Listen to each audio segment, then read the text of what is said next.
Summit on Climate Change opens Monday in Copenhagen. Ahead of the meeting, African delegations have been holding a series of summits of their own. They say they are going to Copenhagen with a unified position on climate change to increase their chances of being heard. Paul Sisco reports. Around Africa, the consequences of climate change may already be apparent. Coastal erosion in Senegal, and elsewhere widespread species decline, shifting growing patterns resulting in poor harvests, increasingly severe droughts, and more annual flooding. And this has been said time and time again. Africa has contributed virtually nothing to global warming, but it is placed to lose most by climate change. Africa is going to be hit hardest, and it's going to be hit first.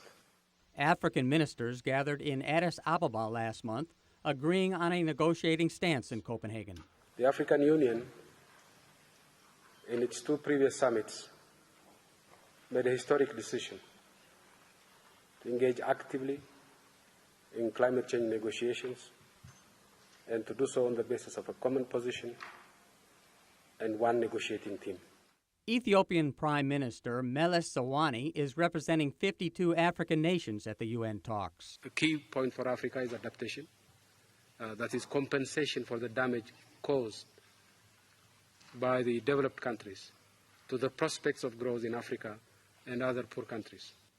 Those poorer countries say richer nations should provide $67 billion a year to help them cope with rising temperatures. Developing nations also want industrialized countries to cut emissions by at least 40% by 2020. Many of the representatives going to Copenhagen say there has been much talk about tackling global climate change. This time they say they are determined to leave Denmark with a deal. Paul Sisco, VOA News.